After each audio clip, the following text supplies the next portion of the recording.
We are in what we might call some troubling times. There are lots of conflicts in the world. There are lots of people and parties fighting back and forth about what is right.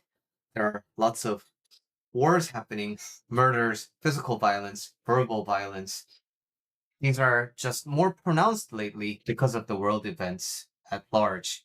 And the gap between the two sides that don't see eye to eye are getting wider and wider. In these times, it's very difficult to feel happy. It seems like there are difficulties that prevent us from being happy. And let's start with discussing that topic. When I am generally healthy, I can go be in a meeting with someone who is recovering from a flu or a cold. And I come home, I wash my hands, and then I will be okay.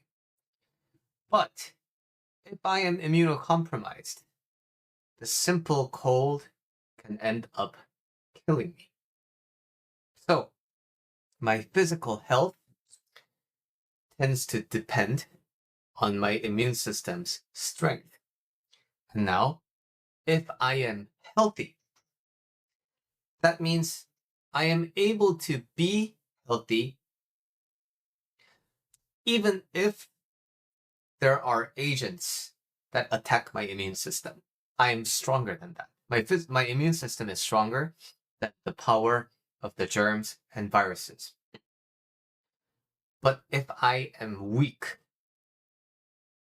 then the opposite happens. The smallest attacking agent can wreak havoc on my body.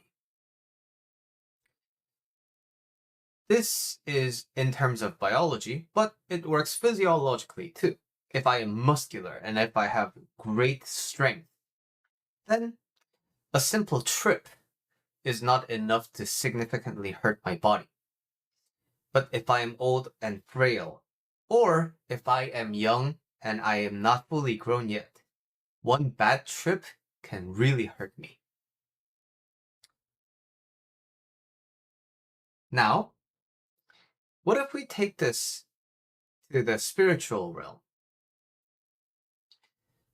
If a person is truly happy in a very strong way, then that means they can be happy regardless of what is going on in their life. Immunocompromised people can live a pretty good life in a clean room. Just like that.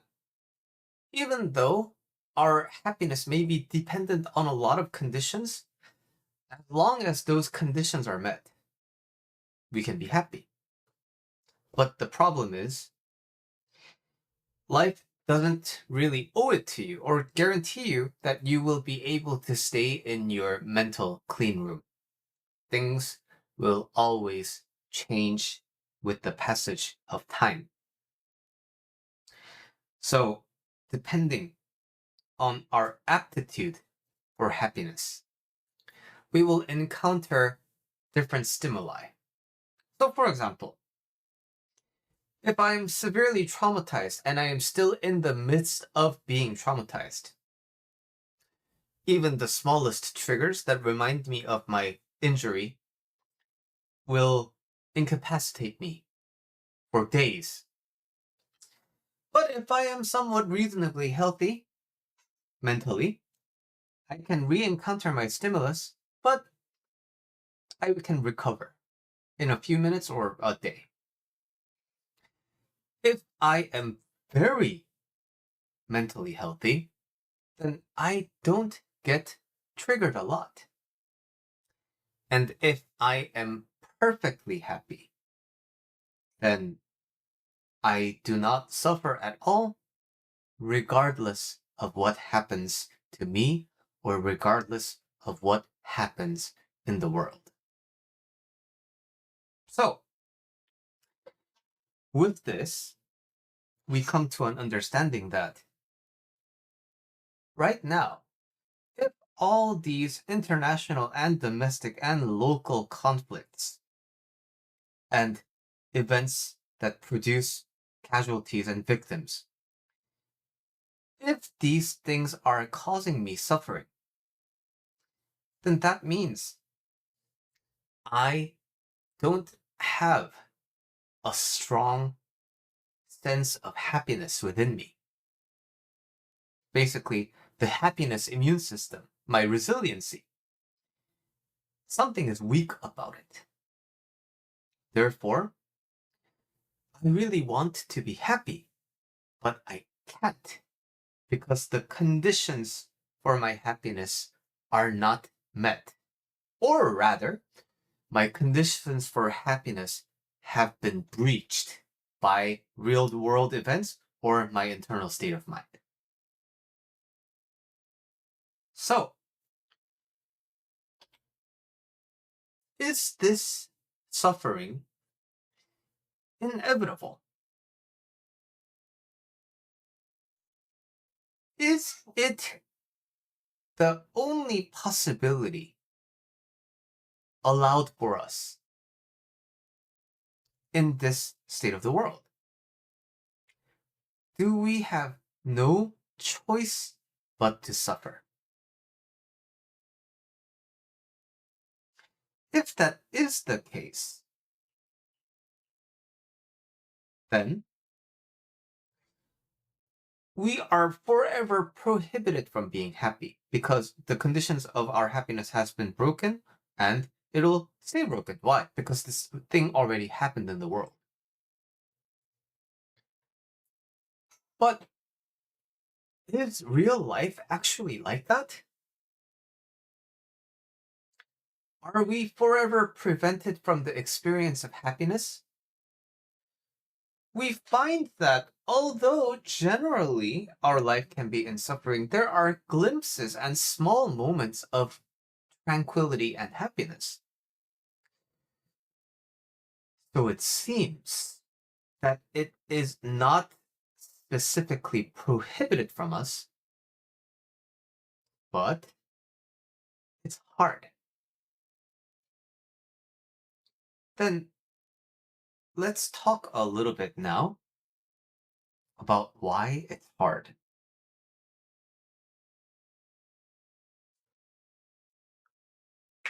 For me to be happy, I define happiness as the lack of suffering. For me to be happy, I need to not suffer. But let's imagine this. The world has some events that make us unhappy. So it is as if the presidents of certain countries and the mayors of certain towns and the people of some cities, they're doing this to make me suffer. They're doing these things and I suffer as a result. So it is as if they have me cornered into a wall and they are telling me, you have to suffer. So they do things. They hurt other people, they harm other people, they steal from other people, and that this makes you suffer. But if you look at it in a more detailed way, right? Suppose the person you hate is X. And if X commands to you, suffer, you listening to this right now, you must suffer. Just because they do that, do you automatically suffer? The more you think about it in this specific case, right? They're telling you to suffer. They're commanding you to suffer. The more you realize that, for some reason, when they command me explicitly to suffer, it's sort of like I don't have to.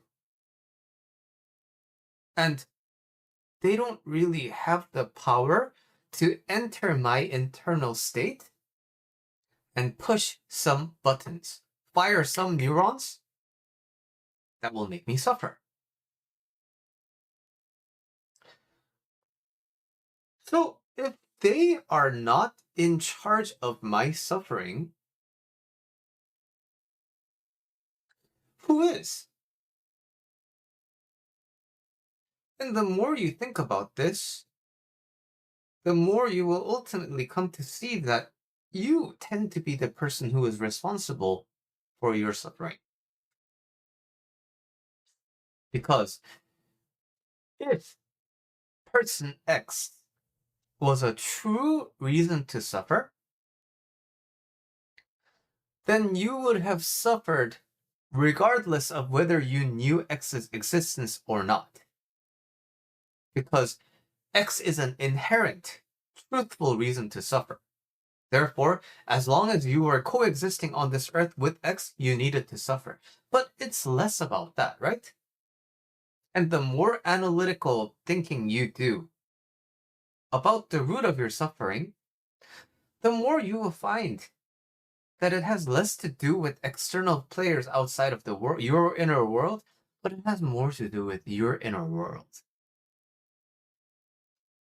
But here's the interesting part. If nobody can command you to suffer, that also means nobody can really command you to be happy. It is nobody's responsibility to make you happy. So we have to realize that perhaps much, if not all, of the responsibility for my personal happiness lies on me.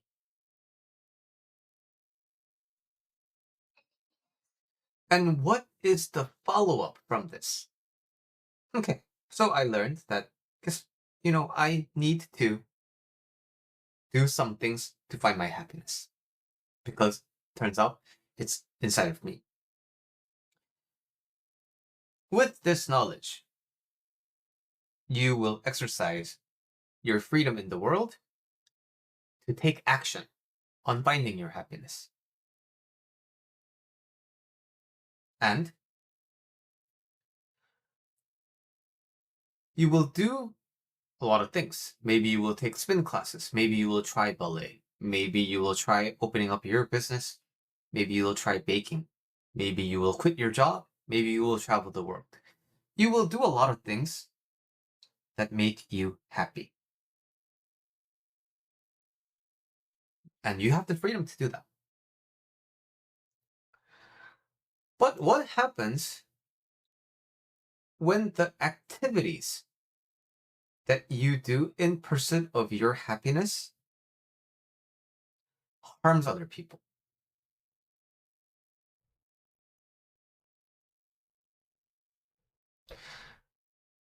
I want to be happy, and therefore I have the right to do things that make me happy. But the thing is, there's this guy I really don't like. And as long as this guy exists in the same room as me, yeah, I know it has a lot to do with me, my happiness and all, but I just can't be happy coexisting with this guy. So, when you think in terms of those lines, what do you need to do in order to find your happiness? You can continue to remove yourself from situations where you need to be in the same room as that person, but a more permanent solution would be to remove the person, right? And this tends to be the line of thought around why we need conflicts. certain ideas, certain ideologies, certain people, it conflicts with my happiness in a fundamental way. And there is no way happiness and that my opponent can exist together. But as we have seen in our previous motivation, if we are truly happy, just like physical health, we should be able to withstand, we should be able to be happy regardless of what incoming stimulus comes and how it affects us. Just like how if I am super well rested, if I'm super healthy and my body is doing great, somebody can cough in my face, my kid can smear boogers on my shirt, and I'll be fine because my immune system is stronger than all those germs and viruses combined. So if my happiness is bulletproof, then that means I can be happy regardless of what conditions there are in the world. But that seems like an ideal. So I'm trying to work up to this state of happiness where I'm completely happy. But in the way, I'm trying to research ways of finding happiness in my life. And I can do certain things with my freedom of action. But that means I can also harm other people in my pursuit of happiness because certain conditions prevent my happiness and I need to change that. I need to do something about that. And in that action, I may hurt other people. So, what is harming? Because if you didn't know that I was allergic to peanuts and you offered me a peanut butter jelly sandwich, you didn't mean to harm me, but I was harmed. But did you harm me based on the end results or your intention? We have a certain standard for that in Buddhism, and these are the 5 precepts, or the 5 codes of conduct. Do not physically harm another. Do not verbally harm other. Do not steal from them. Do not sexually harass them. And do not engage in any actions while completely under the influence of intoxication. So as long as I'm not doing those things, I'm not harming other people. It doesn't necessarily make me a good person, because just because I'm not doing bad something doesn't mean I'm a good person, right? I'm doing the bare minimum of being a neutral person. So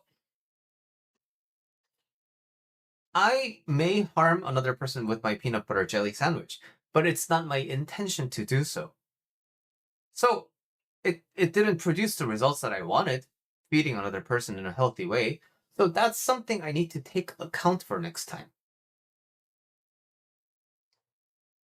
What we mean by hurting another person is with intent. I want to punch this person. I want to cuss this person out. That's the intent we're talking about. Okay. So why we are spending some time motivating this lengthy argument today is what I really want to advocate for is more conversations and communications with the people you oppose. So, if you are of a strong, particular idea, direction of an idea, then it's easy for you to be happy talking to like-minded people. But when you talk to the opposite idea, then you may feel the urge to be violent. You may feel the urge to harm another person. You may feel the urge to be like, that idea should not exist. And that is I think, a bit of a dangerous thought process to go through. Which motivates this idea, well, or this question. Billy, didn't you just say there are some things that are harmful? Billy, then are you saying that we should be able to be compassionate for, Nazis and people who are doing active harm? So let's talk about that a little bit.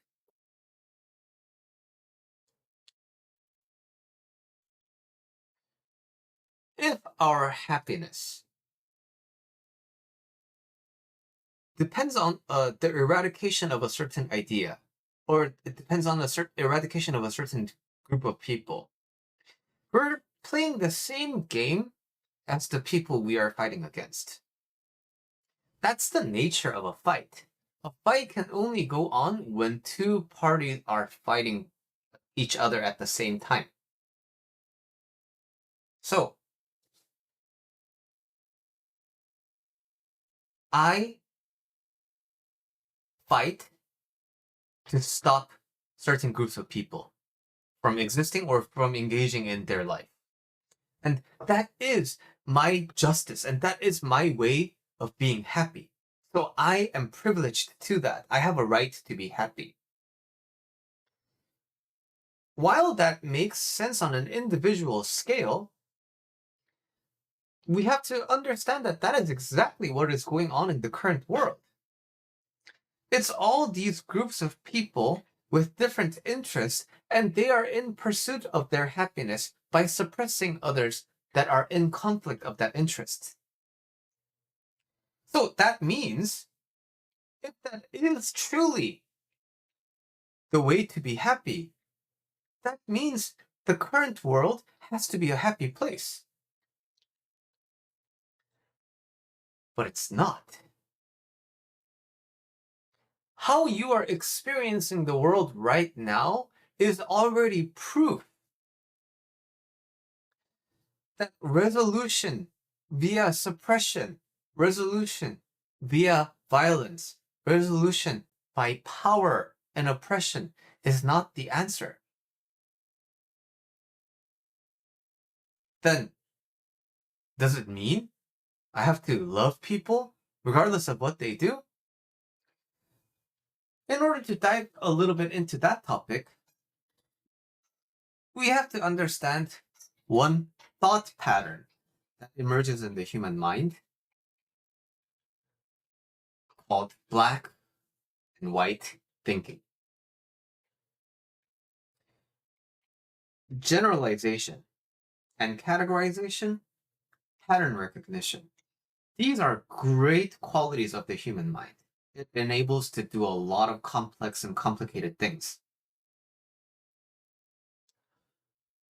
The downside of that is we lose the nuance inside our general broad categorization of things.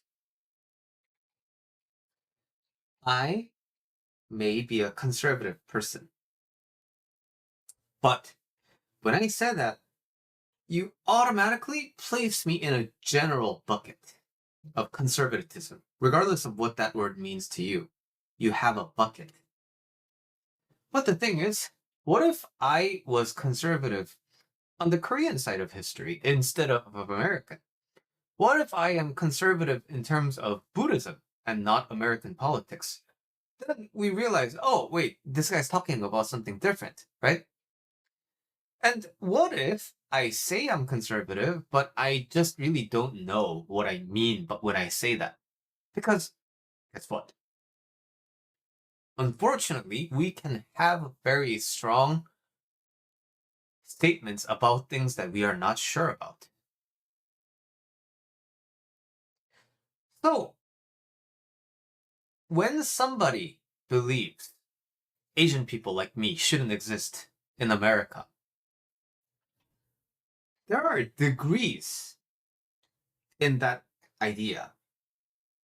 On one complete end of the extreme, it's people who are actively beating down Asian people in the streets. This happens in this happened in Georgia with a gunman. This happened in New York City, where a man violently punched an Asian elderly woman. We like to think that everybody is like that, but it exists in a nuanced spectrum. On the other end of that, there might be people who generally think that because they haven't thought a lot about what Asian Americans mean in American society. But while they're not well informed, they usually like to listen to a seemingly well informed person who has a strong idea about things, and that's how their ideas form by default. Or their parents may have had a bad experience with Asian Americans, and then they might have inherited it from their karma and such. But they generally have the idea that Asian people are bad, but then they never really experienced, living with Asian people in a neighborhood together. So their opinions have never been tested. So just like this, while we can all generalize and be like, oh, everyone in this bucket hates Asian people, there is a great amount of variance. So when I say it is important for us to communicate with the people we disagree with, I don't mean go out and embrace someone who is actively trying to kill you.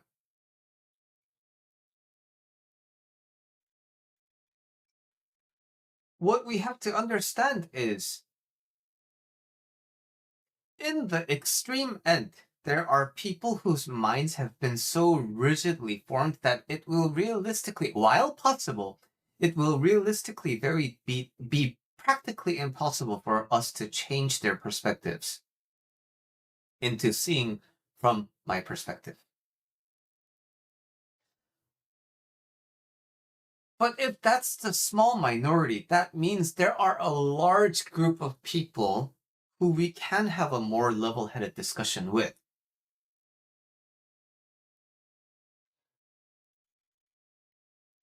But the pitfall that we fall into is we try to convince them that we are right. That is not what I am trying to advocate for.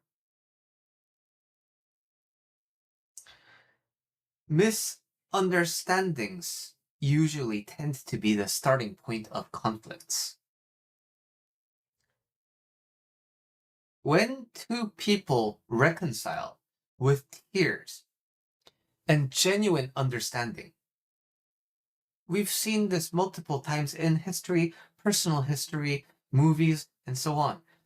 All the hatred that they had inside just instantly melts away because they realized there is no reason for them to be enemies anymore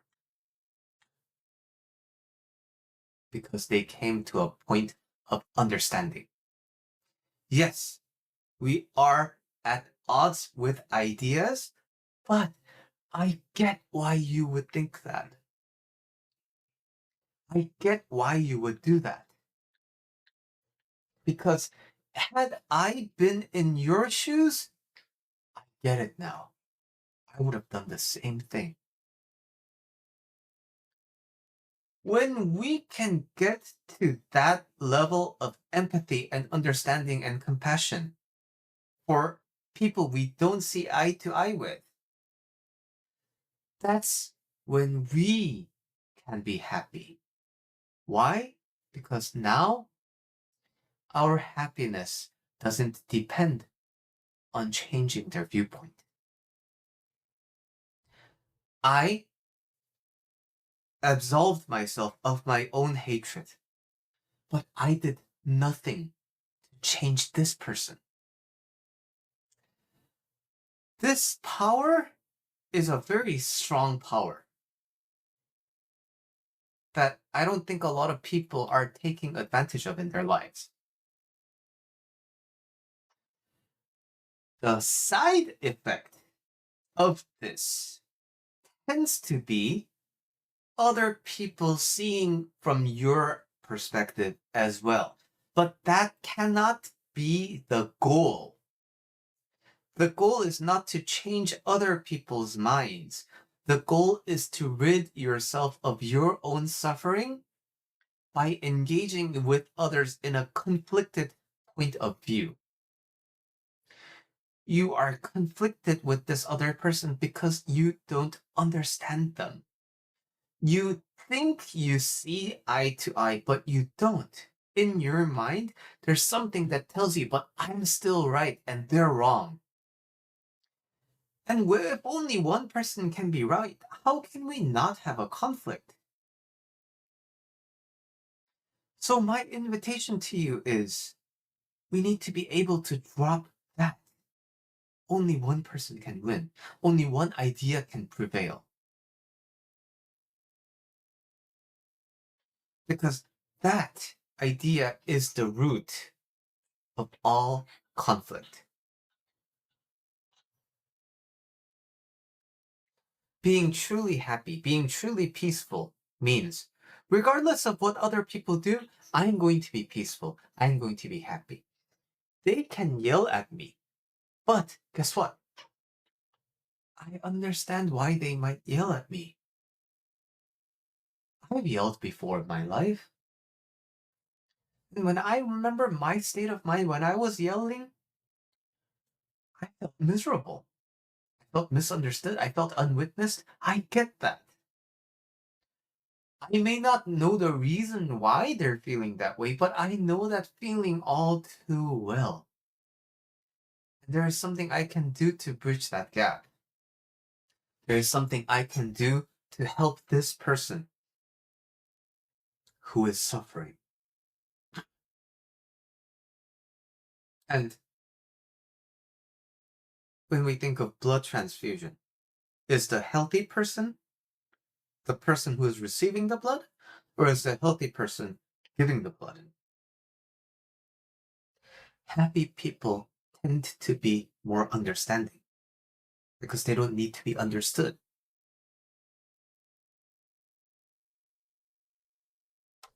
So,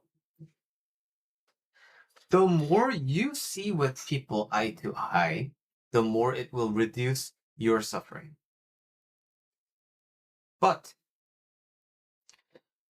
life isn't always as simple as that. We can't just come to an understanding and shake hands and then let everything be progressing as it is.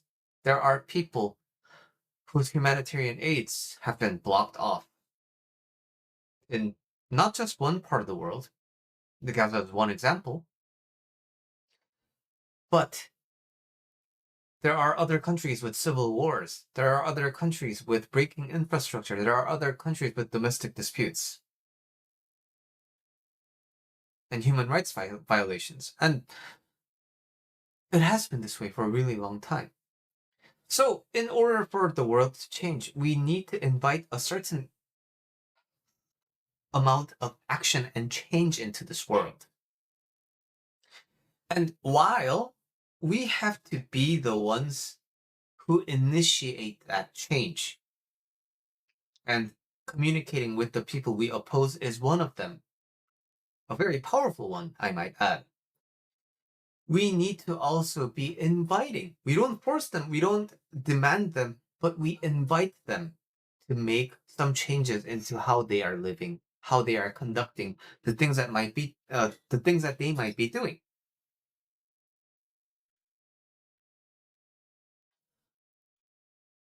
But these things tend to take time. Changing your life takes time. For you to be happy, it takes time because you're so deeply rooted in the habit of suffering and this convinced idea that you somehow need suffering and anger in your life. You're so hypnotized and indoctrinated by that philosophy, that idea, that it will take some time for you to be completely happy. So if change takes time for you, it means change takes time for other people as well. That's why we have to engage in peace. That's why you have to engage in change in violence, change in hatred, change in anger, in a sustainable way so that we don't seek short-term results out of misplaced hope and burnout. So it's very likely that in the near term, we're not going to see some resolutions that we would like to ideally see in the world. But does that mean we should stop? No. Just because I failed to shoot one basketball shot, does that mean I should forever stop playing basketball? No. Just because I failed in making a French croissant, which is a really difficult pastry to make, does that mean I should never try again? No. It doesn't necessarily mean that just because I failed once, I can't do it again. But do I have to? Also, no.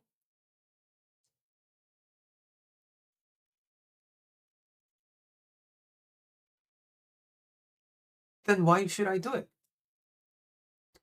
Why should I shoot the basketball again? Why should I roll the dough again? Why should I melt the butter again? Why should I try and understand other people again? Why do I need to do that, especially if I don't have to? It's because it is the way to your happiness. You want to be happy. Everybody wants to be happy.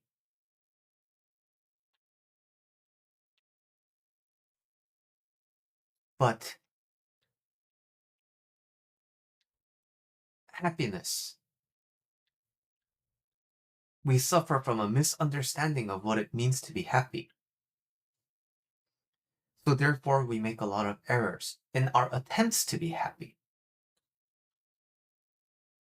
And in our attempts, can we find happiness? Sometimes, yes. But many other times, we won't. But does that mean we have to stop? No. So why should you continue? Because you want to be happy. We need to be able to listen to this inner call that exists within anybody. Nobody wants to suffer. Suffering is not a requirement of existence.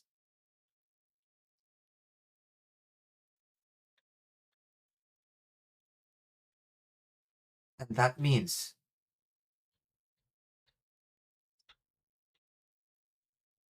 with our happiness, whatever amount of happiness that we have access to today, we must put it to good use to remove the suffering of other people. See them where they are. Love them where they are at. Will this be hard? Depending on where they are at? Yes. But I'm not asking you to love people who are actively trying to kill you right now. I'm asking you to do what you can today. A few days ago, on Reddit, I coached someone, a 15-year-old person, and they were having a really rough time, but after a few comments exchanged, they thanked me genuinely. But the thing is, too many of those people stay that way without witnessing, without feeling seen or understood. And that is how we lose people to the rigid structures of the mind that say happiness has a specific condition and it is ruined and we must fight it back for it. There's always something you can do for your happiness today. And with the happiness you have today, There is always something you can do to help others feel less suffering.